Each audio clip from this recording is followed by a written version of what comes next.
Hello friends, welcome to my YouTube channel. आज हम लोग सीखेंगे मान निकालना ट्रिक से। चलिए आपको हम बताते हैं। देखिए, हमें पहले इसका मान याद कर लेना होगा साइन थीटा का। देखिए, साइन थीटा का 0 डिग्री मान होता है 0, 30 डिग्री होता है 1/2, 45 डिग्री होता है 1/√2, 60 डिग्री होता है √3/2, 90 डिग्री पे 1 हो जाता है। देखिए इसमें ट्रिक क्या है। अगर आपको साइन थीटा का 0 डिग्री, 30 डिग्री, 45 डिग्री, 60 डिग्री और 90 डिग्री पे अगर आपको पता है तो अब देखिए इसमें कॉस का निकालने के लिए हमें क्या करना है। जस्ट हम लोग इसका अपोजिट लिखेंगे शुरू से। देखिए 90 का शुरू से लिखिए अपोजिट, 1 हो जाएगा। 60 डिग्री का जो है इधर पीछे से आ रहा है हम लोग 3/2, 45 का सेम ही होगा पीछे से आते वक्त। अब इसका नंबर और ये हो जाएगा 0, 90 का 0। ये चीज़ आप समझ गए होंगे, नहीं समझे तो फिर से समझ लीजिए। इसका उल्टा लिखते, इसका यहाँ से कॉस थीटा का मान शुरू करेंगे साइन के पीछे से। 90 का जो है कॉस 0 का हो जाएगा, 60 का कॉस 30 का, 45 का 45 रहेगा। इसी तरह अब देखिए टेन थीटा का आप लोग जानते ही हैं, सूत्र होता है टेन थीटा बराबर साइन थीटा बटा कॉस थीटा। इस सूत्र पे रखेंगे, मान निकलता जाएगा। देखिए अब साइन 0 का मान 0 है, कॉस 0 का मान 1 है, तो साइन थीटा बटा कॉस थीटा 1। अब 1 से 0 में डिवाइड करेंगे तो ये 0 हो जाएगा, 1 0 0। देखिए 10 0 का मान निकल गया। अब इसी तरह 10 30 का मान निकालिए। इसका मतलब डिवाइड करेंगे तो बीच में मान लीजिए डिवाइड हो जा रहा है तो 2 से 2 कट जाएगा, 1/√3 आ जाएगा। अब इसका डिवाइड कीजिए। देखिए √2 कट जाएगा, 1 आ जाएगा। सेम इसी तरह इसका डिवाइड कीजिए, 2 से 2 कट जाएगा, √3 आ जाएगा। और ये 0 से 1 में भाग जो है नहीं जाएगा तो ये इनफिनाइट, इसको आप परिभाषित भी कर सकते हैं, परिभाषित।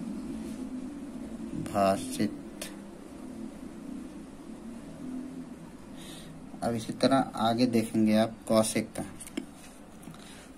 का निकालने के लिए हम लोग साइन का मान उल्टा करेंगे।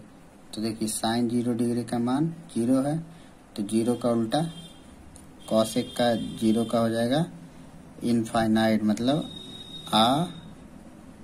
अपरिभाषित। अब उसके बाद देखिए इसी तरह साइन 30 का मान है 1/2।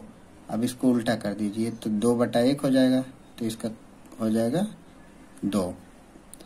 सेम साइन 45 का मान देखिए 1/√2 है, तो कॉसेक 45 का इसका उल्टा करिए तो हो जाएगा √2। अब साइन 60 का मान देखिए √3/2 है, तो इसका उल्टा करेंगे तो 2/√3 हो जाएगा। इसका 90 का मान जो है 1 है, तो 1 का उल्टा करने का मतलब ही नहीं है, क्योंकि 1 के बटे भी 1 ही लिखा जाता है, 1 ही होगा। तो 1 का उल्टा करेंगे तो 1 ही होगा। अब देखिए इस तरह सेक का, तो इस पे कॉस वाले पे आ जाइए। देखिए कॉस 0 का मान 1 है, तो सेक 0 का मान 1 हो जाएगा, क्योंकि हम बता दिए हैं कि 1 का उल्टा 1 के नीचे 1 ही है। अब देखिए कॉस 30 का मान है जो √3/2, तो इसका उल्टा हो जाएगा 2/√3। अब इसी तरह देखिए कॉस 45 का मान है 1/2, तो इसका 1/2 का उल्टा करेंगे तो √2। इस तरह आएंगे कॉस 60 के मान में 1/2 है, तो 1/2 का उल्टा 2। cos 90 का मान 0 है, तो 0 का उल्टा यहाँ पर अपरिभाषित हो जाएगा।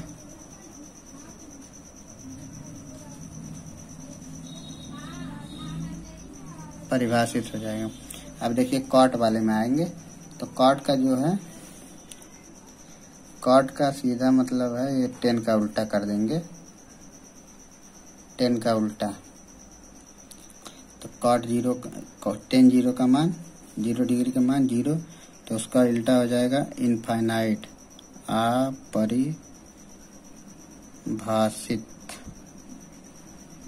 अब इसी तरह देखिए 10 30 डिग्री का मान है 1/√3, तो इसका 1/√3 का उल्टा करेंगे तो √3। आगे चलेंगे, 10 45 का मान 1 है, तो 1 का उल्टा 1 ही होगा।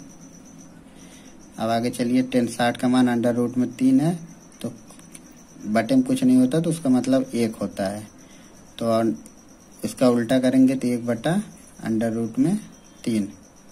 आगे देखिए 10 का जो है लास्ट में है 90 डिग्री पे अपरिभाषित, तो अपरिभाषित का उल्टा हम बता दिए थे आपको 0 होगा, 0 हो जाएगा।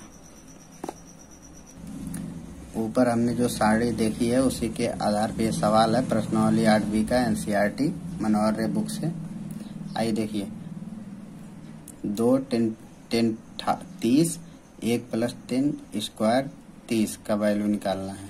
तो देखिए ऊपर हमने देख लिया है जो सारणी, उसके आधार पर 2 10 30 का मान रख दीजिए, 10 30 का मान 1/√3।